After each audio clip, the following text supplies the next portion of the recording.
네, 하루의 경제 주식 마무리, 오늘도 저희 경주마의 문을 활짝 열겠습니다. 오늘 국내 증시는 장 초반 오락가락 장세를 보이다가 오후장 들어서 낙폭을 줄이면서 약보합으로 마무리를 했습니다. 마치 이 더 가려는 엑셀과 멈추려는 브레이크를 동시에 밟은 것 같은 그런 양상을 보이기도 했는데요. 자, 그래서 4월 증시의 향방이 더욱 궁금해지기도 합니다. 오늘 수요일 경주마의 든든한 세 분이 여러분의 길잡이가 되어줄 거라고 믿습니다. 어서 오십시오. 네, 안녕하십니까? 자, 오늘 시장부터 정리를 좀 해보도록 하겠습니다.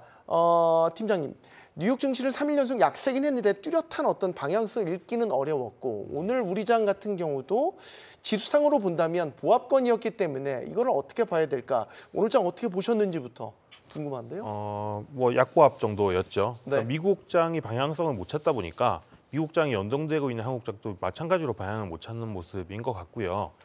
한편 앞으로 대기하고 있는 것 중에서 제일 단기적으로 관심들을 가지는 이벤트가 2월 PC 물가인데요. 네. 그게 이제 금요일 날 저녁 때 발표가 되죠. 근데 금요일은 또 미국장도 휴장이기 때문에 그래서 사실 이벤트를 앞두고 한국이 조금 관망 모드 이런 부분도 있고요.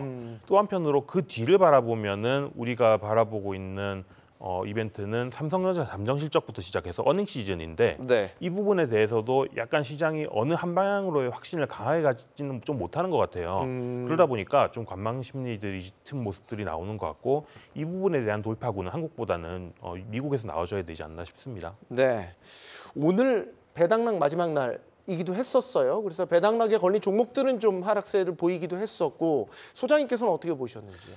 네, 전체적으로 그 금융주에 대해서는 오늘 좀 분위기가 좀 안 좋았던 것 같습니다. 그래서 네. 여기에 대해서는 좀 여러 가지 판단을 해봐야 될 것 같기는 하지만 아직까지는 그 투자적인 부분에 대해서 심리 상태가 아직 남아있기 때문에 계속 좀 더 가져가 보실 필요는 있지 않을까라고 보고 있고요.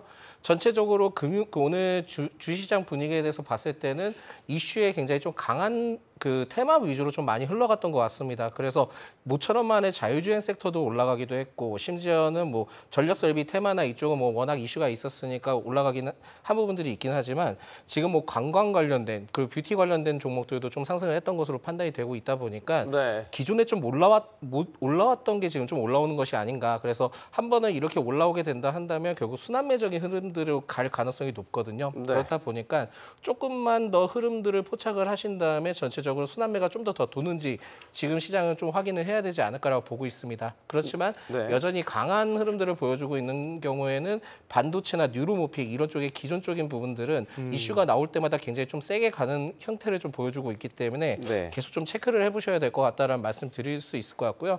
지금 현재는 긍정과 부정이 같이 좀 교차되고 있는 시점이다 보니까 섣불리 너무 투자하지 마시고 좀 더 이럴 때는 흐름들을 차분하게 지켜보시는 것도 좋지 않을까라는 말씀드립니다. 네. 그래도 오늘 코스피를 보면, 네, 강준혁 대표님, 외국인과 기관이 그래도 수급이 계속해서 유지가 됐습니다. 오늘 장 어떻게 보셨는지요? 뭐 쉬다가 보면은 계속 쉬어야 되니까 베팅은 해야 되겠죠. 네.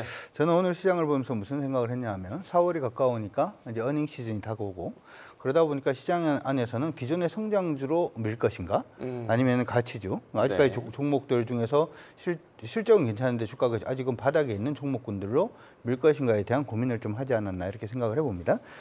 기존에 사실 이제 미국 시장을 볼 때도 미국이 이제 엔비디아가 좀 조정을 받긴 했습니다만은 마이크론 테크놀로지 주가가 일단 괜찮았기 때문에 오늘 반도체 괜찮겠다 이렇게 생각을 했었는데 그쪽보다는 어떻게 보면은 아까 뷰티 관련해서 LG생활건강 좀 강세였고 그 다음에 파라다이스 주가도 오늘 나쁘지 않았고요. 그리고 최근 들어가지고 엔터 관련된 종목군들도 굉장히 좀 많이 밀렸는데 이쪽도 좀 올라오고 있는 모습이고 게임주 같은 경우에도 좀 반등을 하는 모습입니다. 근데 이 지금 엔터테인먼트 관련된 종목이라든지 게임주 그리고 통신 장비도 요즘 최근 들어서 이노와이리스라든지 하는 종목군들이 올라오고 있는데 이쪽 섹터의 어떤 가장 큰 특징이라고 한다면 기존에 작년 같은 경우에는 2차 전지에 가려고 그리고 이제 작년 말부터 올해 초에는 반도체에 가려서 못 가던 그런 종목이었는데 사실은 이제 실적이라든지 하는 부분은 그다지 나쁘지는 않습니다.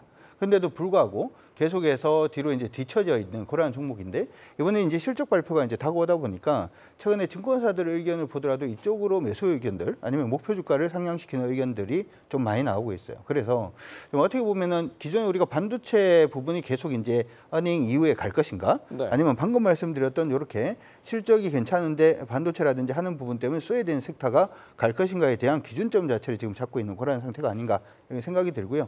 그래서 여러분들은 오늘 저희들 같은 경우에는 저의 경우에는 네. 일단 반도체라든지 하는 쪽은 기본적으로 그냥 트레이딩 전략으로 지금 가고 있는 상태고 방금 말씀드렸던 그런 종목군들은 일단 좀 한 10월 달까지 보려고 좀 모아가고 있는 그런 전략을 지금 쓰고는 있습니다. 네.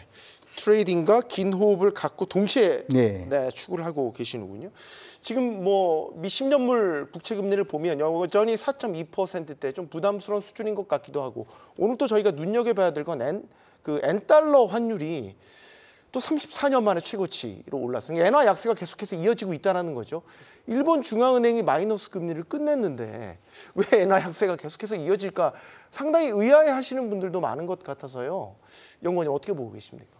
그러니까 결국 시장의 생각은 지금 마이너스 금리는 끝냈지만 플러스로 어디까지 갈 수 있느냐에 대해서는 확신들이 없는 상황인 것 같아요. 이게 네. 플러스로 강하게 간다고 하면은 글로벌로 유동성을 줄이는 요인으로 작용하기가 쉽습니다. 왜냐하면 NK 트레이드 자금들이 다 일본으로 돌아가야 되니까.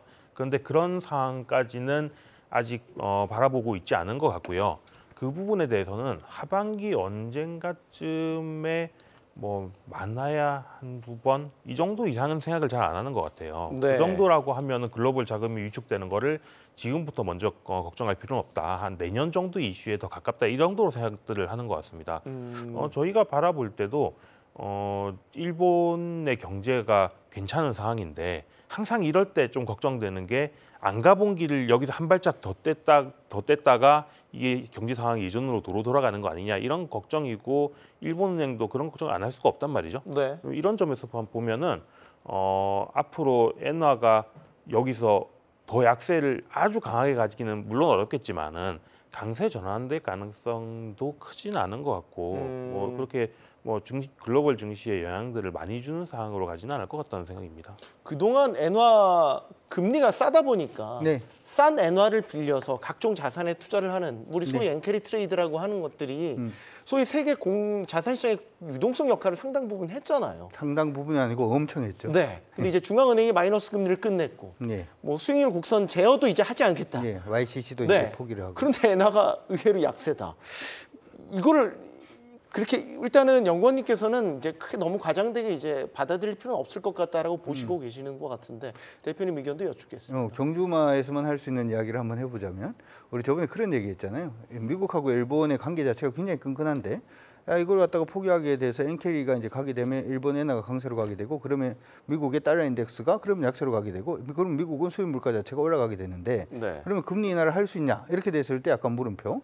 최근 들어서 중국 경기 살아나고 있는데 그래서 석유 가격이라든지 에너지 가격 올라가기 시작을 하면 야 이거 금리 인하를 물 건너가게 하는 그러한 부분을 일본 은행에서 한다고 이거는 싸우자는 건가? 뭐 이런 얘기를 한번 한 적이 있잖아요. 근데 네. 개인적으로 싸우자는 얘기는 아닌 것 같고 어느 정도 조율이 돼 있는 그런 상태가 아닌가 이렇게 생각을 해봅니다. 이 시나리오도 될 것 같아요. 사실은 이제 미국이 금리를 계속 올리는 동안에 일본은 올리지 않았잖아요. 네. 그 올리지 않았던 이유 자체가 조만간 내릴 거다. 조만간 내릴 거다. 이걸 갖다가 계속 생각을 하면서 금리를 올리지 않고 계속 버텼다 이런 얘기를 했었거든요. 근데 최근 들어서 이제 미국에서 금리 인하 얘기가 나오니까 여기서 일본이 이제 금리를 살짝 올리면서 YCC를 포기한 요 모습 자체는 미국이 금리를 인하하고 난 다음에 미국 경제 성장률이 일본보다 더 상회하는 그런 모습을 좀 보여주게 된다면 네. 경제력 자체가 미국보다 일본이 더 강해지면은 엔화가 달러보다 굉장히 좀 강세로 가긴 조금 어려워질 수가 있죠. 왜냐하면 통화 자체는 기본적으로 나라의 경제력을 이제 대변하는 부분이기 때문일 수도 있습니다. 그래서 네. 조금 지켜봐야 되는 게 지금의 일본의 엔화 약세 부분이 이번에 마이너스 금리하고 YCC를 풀면서 일본의 국채 부분을 매수하는 부분은 풀지 않았거든요.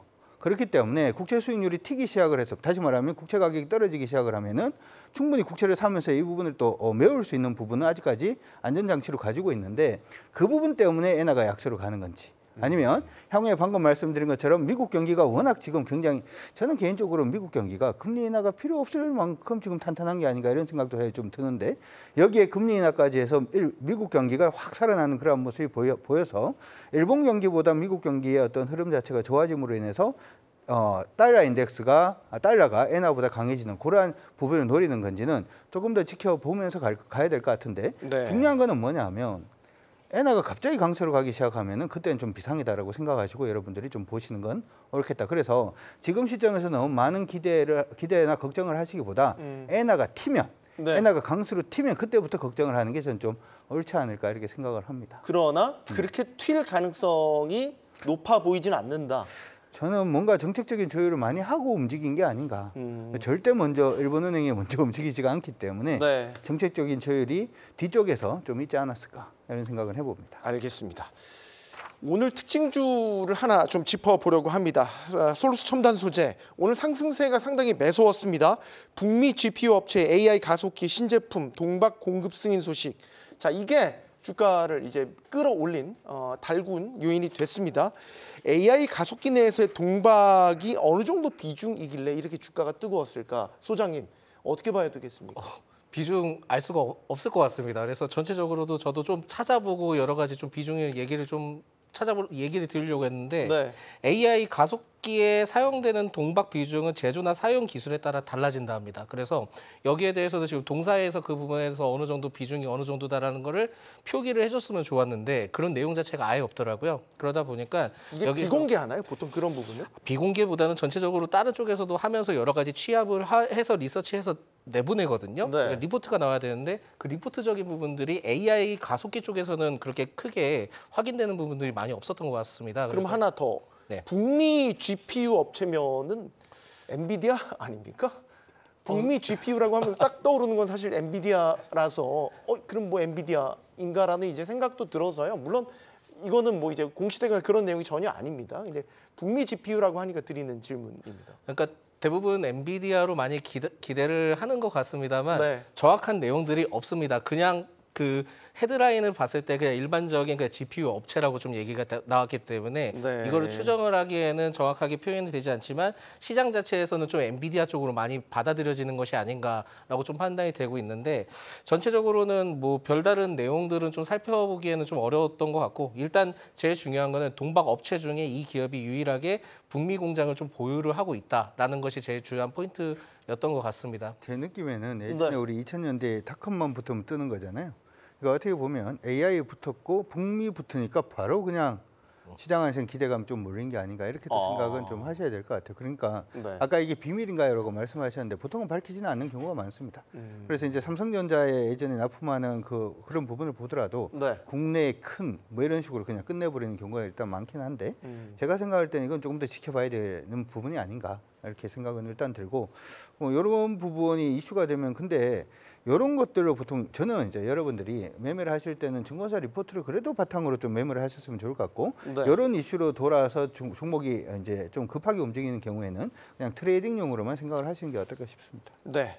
오늘 뭐 솔루스 첨단 소재뿐만 아니라 하나마이크론 또 이수페타시스 이런 것들도 역시 AI 관련, 반도체 관련 이런 섹터로 묶이면서 좀 주가가 일단 달리는 모습을 보였습니다.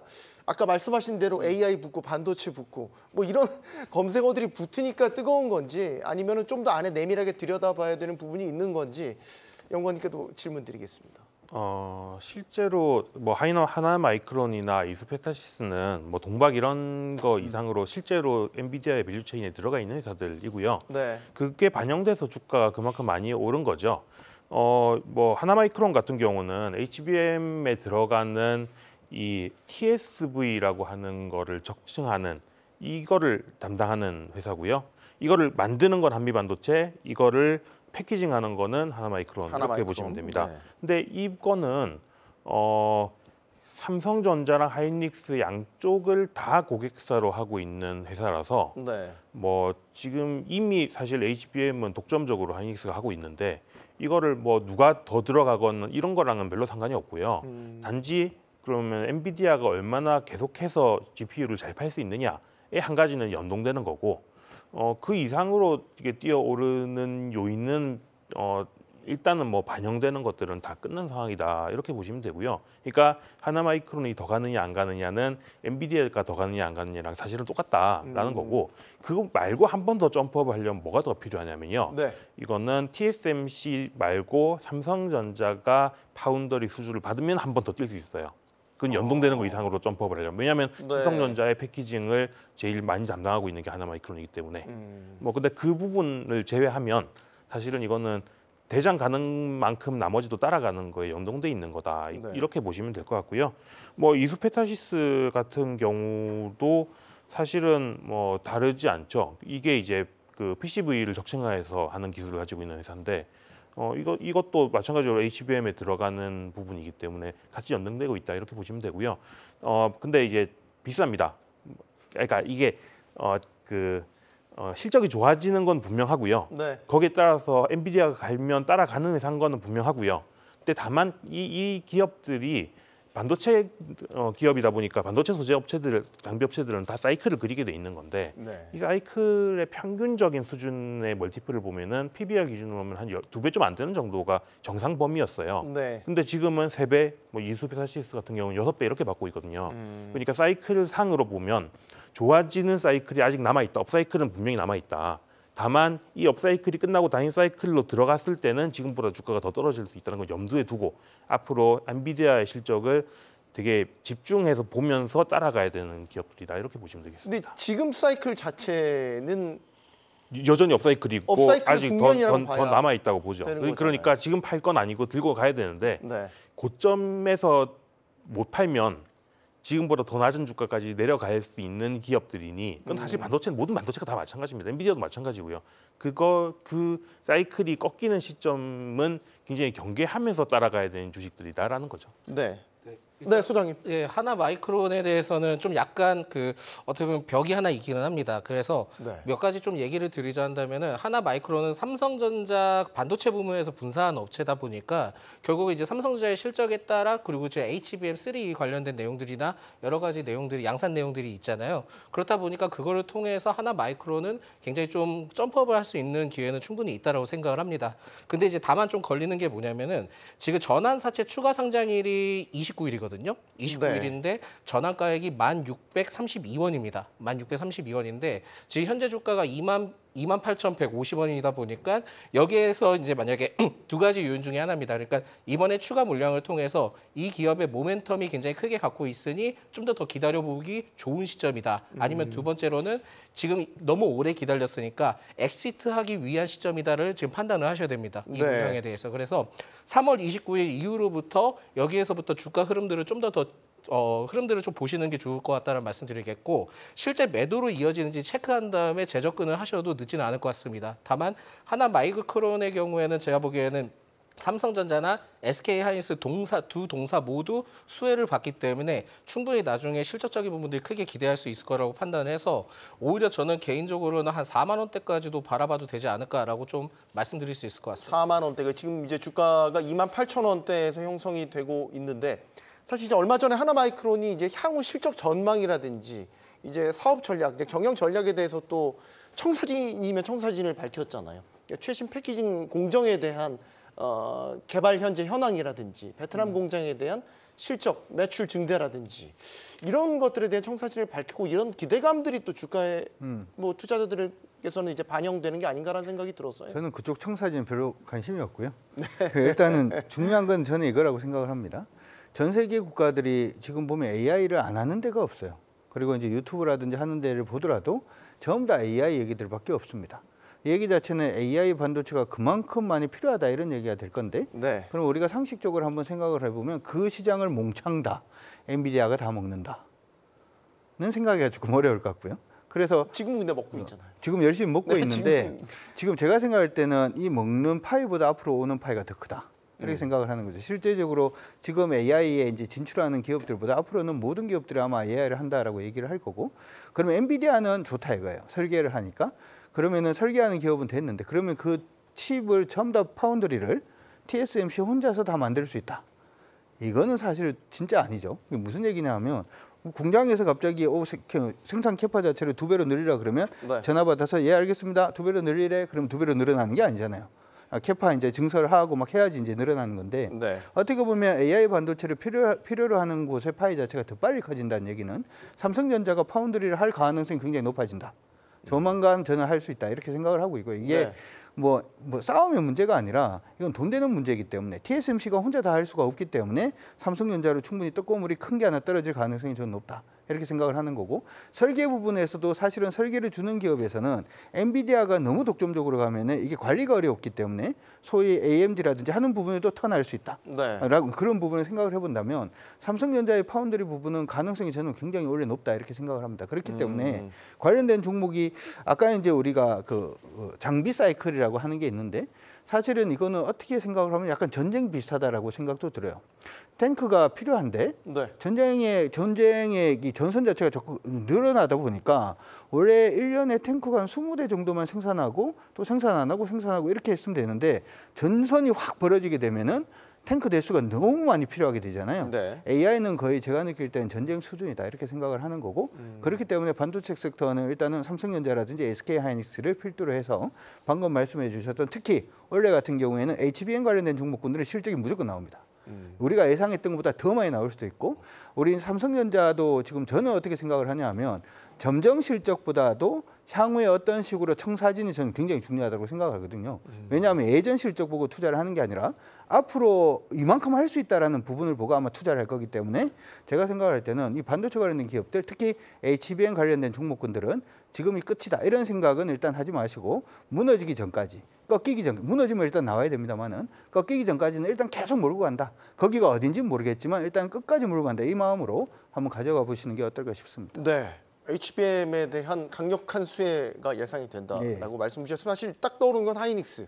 오늘 또 마침 또 주가도 좋은 모습을 보였고 그러면 아까 파운드리 말씀하셨으면 뭔가 빅테크 업체 중에 삼성을 파트너로서 이제 파운드리 파트너로서 이제 선택을 하게 된다. 그러면 역시 또 희망 회로를 돌려봐도 될까요? 9만전자 우리 네 채팅창에서 10만전자도 또 이제 근데 말씀들을 많이 해주고 계셔서 희망 회로를 돌리는데 어떻게 10만 원밖에 얘기를 안 하나요? 아, 예. 너무 작은 거 아닌가? 죄송합니다. 제가 예. 그릇이 작았나 봐요. 예, 옛날에 파운드리 한다라고 했던 그 기대감으로 갔던 게 9만 8천 원, 9만 원 후반대였는데 지금은 이제 파운드리를 그래도 떡고물이 지금 좀 떨어지고 있는 상태고 네. 거기다가 이제 아까 얘기한 대로 뭐가 하나 더 붙는다 그러면 예전에 간다라고 했던 기대감을 가졌던 주가보다는 더 가야 되지 않나요? 최소한 10만 원 정도는? 네. 여기에 이상 코멘트를 좀 가야지. 붙여 주셔야 될 것 같은데요, 형님. 예, 지난 사이클에서 삼성전자가 한 8만 원 중반 정도까지는 디램 사이클만 가지고 얘기들을 했던 것 같아요. 그러다가 8만 원 중반선에서 더 가려고 하다 보니까 그때 붙었던 게 파운더리 논리였고 파운더리 논리가 9만 원대까지는 끌고 갔는데 실제로 잘 되지 못하면서 거기서 꺾였던 게 9만 원 중반이 정도였으니까 네. 이번에는 메모리 반도체 시장은 여튼간에 시장 사이클이 지나갈 때마다 점점 더 커지는 거니까요.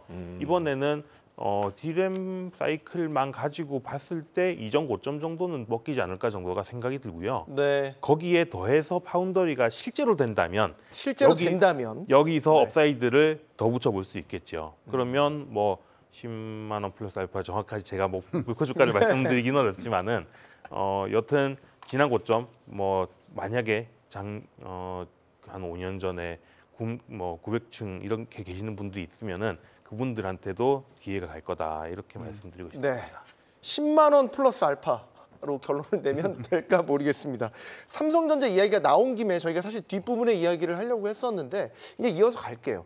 또 하나 지금 저희가 눈여겨봐야 될 뉴스가 밤사이에 나올 가능성이 있지 않습니까? 보조금 소식 말이죠. 그러니까 미국 텍사스의 테일러 공장에 대한 보조금 뭐 8조 원이다 이런 이야기가 나오고 있는데 그 이상이 될 수도 있다. 여기에 따라서도 또 투자자들이 생각하시는 바가 달라질 것 같아서요, 소장님. 일단 보조금 8조 원보다 아래면은 굉장히 좀 한 번 정도 출렁이겠죠? 아마도 왜냐면은 일단 지금 그 세액공제에 따른 부분들이나 보조금에 대해서도 굉장히 그걸 받으면서 결국은 우리 기업 쪽이나 이제 M&A 등 여러 가지 연구 투자를 할 수 있거든요. 근데 네. 그게 이제 줄어들면 줄어들수록 약간은 좀 부정적인 리스크고 로 나올 가능성은 있습니다. 근데 이거는 만약에 아예 못 받았다 그러면 좀 이슈가 크게 될 가능성이 높은데 지금은 뭐 한 8조 정도면은 그래도 뭐 저는 그렇게 뭐 부정적이다라고 생각이 들지는 않고 일단 받을 수 있다라는 게 제일 좀 중요하다 보니까 이 점에 대해서는 그 크게 걱정하실 필요는 없을 것 같다는 말씀드리겠고요. 이제 반면에 이제 우리나라 쪽이 제일 문제가 되지 않을까라고 생각이 듭니다. 그 지금 네. 우리나라 세액공제에 대해서 지금 뭐 2,300억 정도 얘기하는데 뭐 미국은 1조가 넘고요. 일본도 최대 2조까지 달러까지 넘습니다. 근데 여기에서 우리나라가 좀 지원 정책이 다소 좀 밀리지 않느냐라고 얘기를 하는데 네. 제가 보기에는 지금 우리나라 쪽에서 그만큼 지원하기가 좀 많이 어려운 상황이지 않을까라고 생각이 들고 있고요.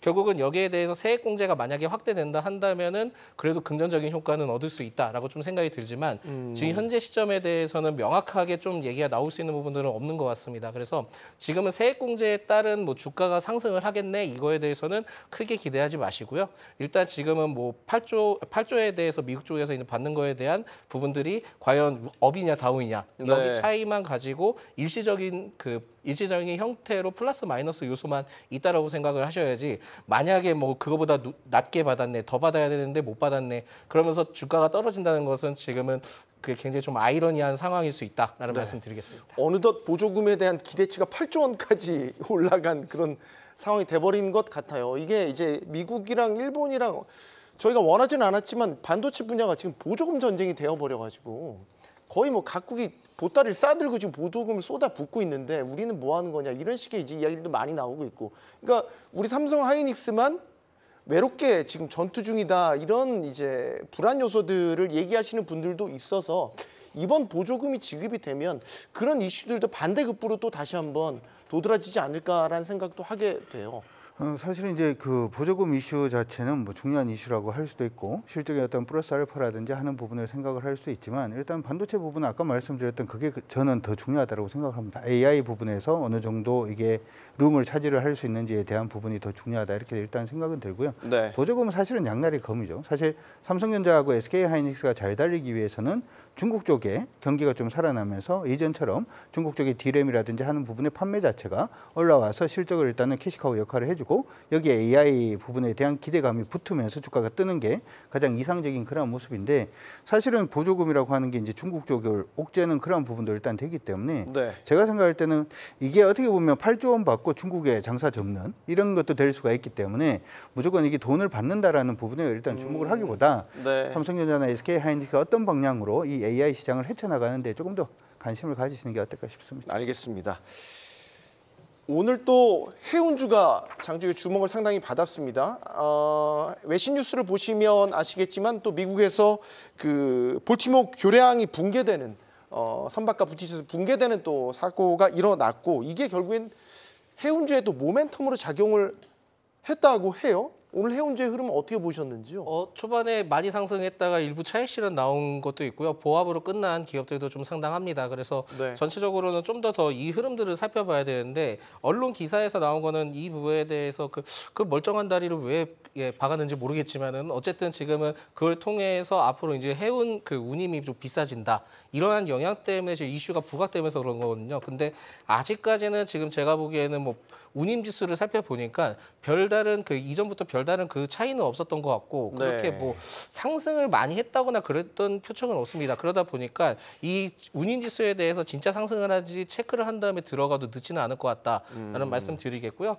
추가적으로 뭐 자동차 공급망에 미칠 영향에 대해서 얘기가 나오고 있긴 한데 저는 개인적으로는 아직까지는 그 부분에 대해서는 좀 더 지켜봐야 된다. 왜냐하면 이게 무조건 미쳐서 자동차 관련된 종목들이 떨어진다라고 좀 얘기가 하기가 좀 애매합니다. 왜냐하면은 여기에 대해서 지금 또 뭐라 해야 되나 책임 제한법이든 보상을 어떻게 하느냐가 또 얘기가 나오거든요. 네. 그러다 보니까 만약에 운임을 그렇게 못하면은 결국 자동차 업체들이 거기서 수출을 좀 잘 못하지 않냐 이런 얘기들이 나오는데 네. 여기에 대해서 만약에 이제 이게 지금 책임 제한법이라고 합니다. 책임 제한법이라고 해가지고 1851년대 제정된 거거든요. 1851년대 법으로 제정을 하게 된다 한다면 대형 선박 사고 시 선주 책임을 크게 줄여줬던 부분들이다 보니까 네. 심지어 여기에서 이제 손해를 보고 있는 것에 대해서 배상 한도가 굉장히 좀 적어질 수 있습니다. 그 상황까지 올지는 아직까지 모르겠다라는 말씀을 드릴 수 있을 것 같고 만약에 보상 저책이나 진짜 딜레이가 돼서 우리나라도 피해를 많이 보게 된다 한다면 이 책임 제한법을 만약에 적용받게 된다 한다면 당연히 큰일 날 일이라고 생각이 들거든요. 네. 근데 아직까지는 여기에 대해서 명확한 내용들이 나와 있지 않기 때문에 조금만 더 흐름들을 보고 지켜볼 필요가 있지 않을까 보고 있고요. 아직 아무것도 마무리된 건 없고 일단 제일 중요한 건 안타깝다라는 말만 말씀드리겠습니다. 네. 연구원님. 근데 이제 사실 중동 분쟁 때는 분명히 이 선박이 오고 가는 거가 차단이 됐고 거기에서 분쟁도 일어났고 실제 이제 그 미국도 개입을 했고 이러면서 운임이 올라갔잖아요. 예. 이게 그래서 좀 장기화된 이슈로 갔단 말이죠. 그러니까 볼티모어 이거에 대한 문제는 현재로 판단하기 쉽지는 않지만 같이 나오는 얘기는 미국 자동차 수출의 40%가 이 볼티모어항을 왔다 갔다 한다고 하니까 이게 만약에 장기화된다면 인플레이션까지 자극할 여지는 없을까? 이 부분에 대한 식견은 어떻게 갖고 계십니까? 저는 좀 지역적인 이슈라고 보고 있고요. 네. 볼티모어 항이 전체 미국에서 해외로 나가는 물동량에서 차지하는 비중이 크지가 않아요. 그 상구 순위로 봤을 때 17위쯤 됩니다. 미미하고요. 뉴욕항이나 유저지항에 비하면 10분의 1 정도라고 하고요. 그러고 사실 아든만 이런 쪽은 우리가 글로벌 물동량이 제일 많이 드나드는 두 가지 통로 중에 하나잖아요. 네. 그리고 이쪽으로 폭격이 가해지고 있다 이런 거는 앞으로 가는 데 있어서도 불확실성이 큰 건데 일단 뭐 교량이 무너지면서 막혔다라는 거는 그렇지만은 그걸 우회했을 때 다른 리스크가 있는 건 아니란 말이죠. 그러면 사실 우리가 과거에 경험했었던 뭐 지정학적인 리스크들, 뭐 전쟁 내지는 전염병 이런 걸로 인한 공급망이랑 지금을 비슷하게 비교하기는 어려울 것 같고요.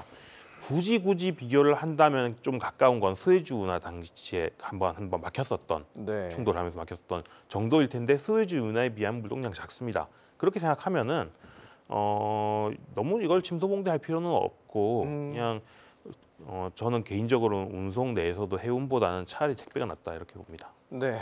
하나 생각을 했을 네. 때 운임이 오르면 좋은 건가요? 이것도 한번 생각을 해볼 필요성은 있죠. 이게 갑자기 무슨 말인가? 해운주들한테는 좋은 거죠. 좋은 거 맞나요? 운임이 오르면 예전에 뉴욕항 코로나 시절에 이제 뉴욕항에서 정체가 일어났을 때 해운주 올랐나요? 안 올랐거든요. 물동 아까 얘기는 운임 지수는 오르고 네. 해운주는 안 올랐어요.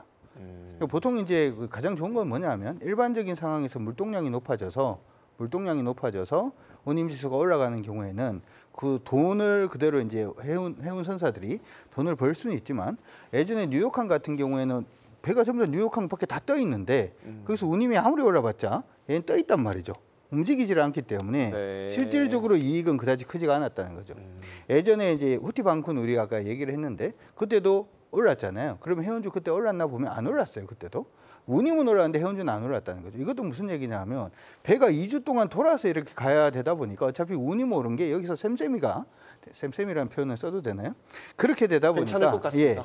예, 이번에도 역시 마찬가지다. 이렇게 여러분들이 생각을 하시면 좋을 것 같고 운임이 오른다고 해운주가 무조건 오르는 게 아니라 운임이 올라서 실질적으로 배의 회전율 자체가 일반적일 때는 충분히 해운 선사들이 이제 돈을 벌 수가 있으니까 지금 주가가 오르는 거고 요번에 같은 경우에는 그거보다 더 약한 역할이 일단 될 수밖에 없기 때문에 일단은 지금은 운임이 올라도 여러분들이 보시기가 조금 어렵지 않나 이렇게 생각이 들고요.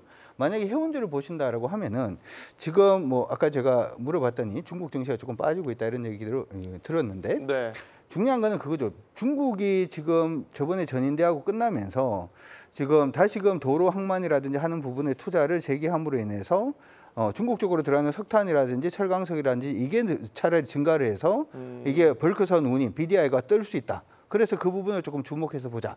이거는 차라리 이 부분의 투자 아이디어가 더 나은 아이디어가 아닌가 이렇게 생각이 들고 네. 제가 봤을 때 우리나라 다리 무너지는 거 말고 이쪽 다리 무너지는 거 별로 신경 쓸 이슈는 아니지 않나 이렇게 생각을 해봅니다. 결국 그러면 해운주의 턴어라운드는 정말로 경기가 좋아져서 교역량 많아지고 그에 따라 물동량도 많아지는 어떻게 보면 펀더멘털적인 게 좋아져야 된다라는 그걸 기다려야 된다라고 근데 보고 전체적으로 계시는 보면 예전에는 이제 근본적으로 경제 자체가 글로벌화 되어 있기 때문에 예전 같은 경우에는 동남아라든지 하는 부분에서 제품을 생산해서 선진국에서 소비를 하니까 그때 갖다 줘야 되잖아요. 네. 근데 요즘은 경제 자체가 계속 블록화 된단 말이죠.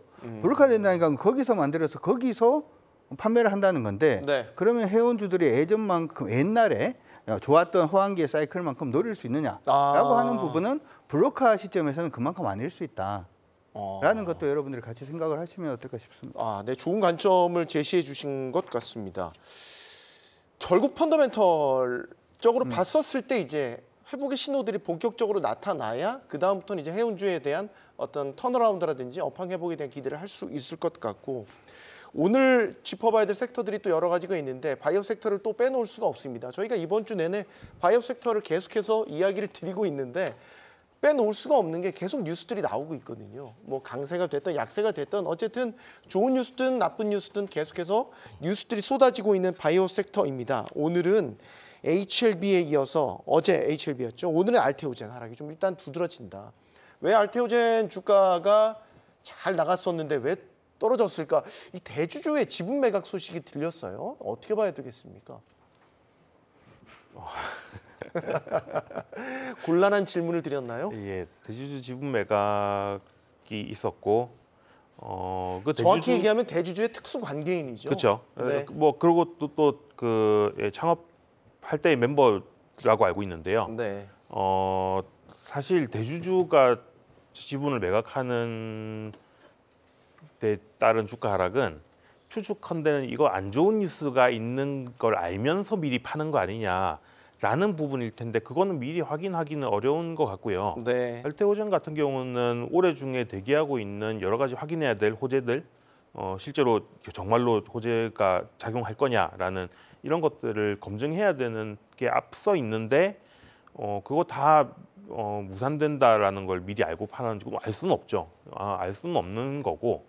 다만 과거에 2020년에도 이 대주주 특수관계인의 주식 매도가 있었던 걸로 기억을 하는데 그때 당시 팔았던 거는 사실은 사업자금 마련 때문이었던 걸로 알아요. 네. 그런 측면에서 보면은 이게 뭐 엄청나게 기대감이 높아져 있는 상황에서 기대가 너무 과도해서 버블이어서 정리한다. 그거는 우리가 많이 익숙한 그 얘기들인데 네. 그런 스토리가 작용할 만한 상황이냐 뭐 그런 확정적인 뭐 심증이 가는 정도 상황은 아닌 것 같거든요.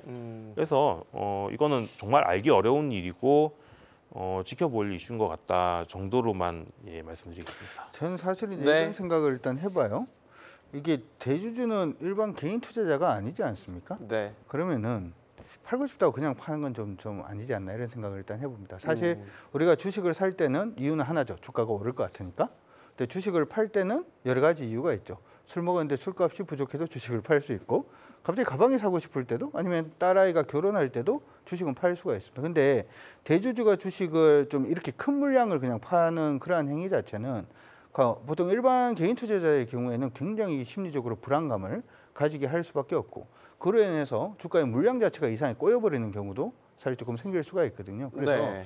오늘 알테오젠 주가가 좀 많이 하락을 하긴 했는데 개인적으로 흐름을 깰 만큼은 아니다 이렇게 생각을 하고요. 네. 내일 만약에 반등이 나오는지 안 나오는지가 저는 더 중요하고 이 반등의 세기가 어떻게 되는지를 보면서 향후의 전략을 세우시는 게 저는 더 중요하지 않나 이렇게 생각이 들고요. 네. 그리고 한 가지 말씀을 드리고 싶은 거는 스스로 대주주라면은 대주주인 걸 좀 아셨으면 좋겠다 이런 생각도 일단은 한번 해보고 항상 우리 발전하고 행복한 주식 시장이 되었으면 좋겠다 이런 말씀도 좀 드려보고 싶습니다. 네.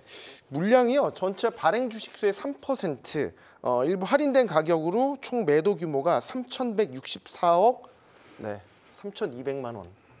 이더라고요. 전체 발행 주식수의 3%가 블록딜로 일단은 매도가 됐으니까 이게 이제 정확한 배경을 우리가 지금 모르니까 확답을 다 못하고 있어서 투자자들도 저희랑 똑같은 심정이실 거 아니에요. 예, 그렇습니다. 또 저도 왜 똑같은 팔았지 갑자기 심정인 이제 다들 왜 그런가 다 주변에 물어보실 것 같은데. 일단 지금 제가 보기에는 이 제약바이오 쪽에서는 기존에 좀 투자를 받았던 내용들이 굉장히 많기는 합니다. 그러다 보니까 원래 이제 기본적인 형태로 봤을 때 기존에 이제 뭐 사모펀드든 뭐든 여러 가지 투자를 받으면서 갔던 것에 대한 엑시트 물량이 있을 수 있는 게 첫 번째긴 한데 지금 이 지분 관계나 여러 가지 따져봤을 때는 그런 건 아닌 것 같고요. 지금 좀 더 흐름들을 체크를 해봐야 되고 얘기를 봐야 되겠지만 이 3천억에 대해서 과연 어떤 의미를 갖는지는 저는 오히려 부정적인 것보다 긍정적인 거를 좀 더 유추를 해볼 수 있지 않을까라고 생각합니다. 그래서 네. 전체적으로 뭐 다른 데 투자를 좀 할 수 있지 않을까라고 좀 생각이 들긴 하지만 좀 더 나와봐야지 않지 않나 나와봐야지 알 것 같은데 아직까지는 이렇게 좀 큰 물량으로 해서 나온 것에 대해서는 약간 좀 부담스러운 건 있다. 그렇지만은 뭐 신규 투자만 할 거 아니고 기존에 좀 보유하셨던 분들은 워낙 이제 기대감이 상당하잖아요. 네. 그러다 보니까 계속 쭉 끌고 가보셔도 될 것 같고요. 추가적인 뭐 블록들이나 이런 내용들이 있을 것 같지는 않습니다. 그만큼 한 번에 물량이 크게 나온 상황을 좀 연출을 했다 보니까 그래서 지금 상태에 대해서는 어떤 이슈가 있을 것이다. 근데 이 이슈가 꼭 부정적인 것만은 아닐 수도 있겠다라는 생각을 갖고 일단 네. 좀 더 지켜보자라는 말씀드립니다. 네. 아이디 아로하님이 강준혁 대표님 말이 속이 시원하다고 네, 말씀을 해주시네요. 기분이 편해지셨다면 고맙습니다. 네. 저희 쪽도 하고 있어서 네. 저도 마음이 오늘 굉장히 좀 안 좋더라고요. 예. 이게 나쁜 뉴스만 있었던 건 아니고요. 좋은 뉴스도 있었습니다. 3,000당 제약 이야기 해보려고 하는데요. 뭐 연일 낭보입니다. 요즘 주가가 워낙 뜨거웠기 때문에 당뇨 비만 치료제가 미국 내 독점 판매 텀쉿 계약을 체결했다는 소식이 전해지면서 어쨌든 뜨거운 주가의 흐름이 계속해서 오늘도 이어졌습니다, 대표님. 사실 이제 우리가 그 제약 관련돼서는 두 가지 정도를 굉장히 좀 주목을 해야 됩니다. 네. 첫 번째가 일단 당뇨고요. 두 번째가 알츠하이머입니다. 미국 내에서 계속해서 블록버스터를 지금 낼 수 있는 부분이 이 두 가지 부분이고, 비만의 얘기가 나왔던 부분은 사실은 당뇨 얘기가 이걸 줄이기 위해서 얘기가 나오다 보니까 비만 얘기가 나온 거죠. 네. 특히 미국 같은 경우에는 지금 우리가 전당뇨까지 포함을 해서 인구를 보면 거의 60%가 넘는답니다. 아이들까지 포함을 해서. 그렇기 때문에 이쪽 관련된 부분에 대한 이슈가 나오는 종목군들은 계속해서 긍정적으로 보시는 게 어떨까 이렇게 생각이 들고요. 네. 그런 의미에서 3,000단 제약은 이게 그런 얘기를 하잖아요. 1,000당을 3번 정도는 가야 되는 그러한 회사다. 이렇게 얘기를 하시는 분들도 있고, 어떤 분들은 3번이 아니다. 그냥 3,000번 정도를 3,000번 정도를 1,000당을 가야 된다. 뭐 이런 얘기를 하기도 하는데, 이번 모멘텀 자체는 저는 시익 꺾이지 않을 가능성이 높지 않을까 이렇게 생각을 하고요. 좀 긍정적인 시각으로 겁내지 마시고 한번 몰아가 보시면 어떨까 싶습니다. 네. 바이오제약만 뜨거운 게 아닙니다. 찬바람이 불었던 엔터주에도 다시 한번 봄바람이 부나 한번 기대감을 가져도 될 타이밍이 됐나? 네, 이렇게 생각을 좀 해볼 오늘 모습이었습니다. 그동안 좀 조정을 많이 받았었는데 엔터주의 반등세가 꽤 세 보입니다. 예, 그래서 좀 더 가지고 계시면 되지 않을까라고 생각이 드는데, 네. 뭐 여러 가지 이슈들이 있긴 합니다. 뭐 우리나라도 ETF 투자 검토를 하고 있다라고 좀 얘기가 나오는데, 저는 그거에 대해서 그다지 뭐 별로다라고 좀 말씀드릴 수 있을 것 같고요.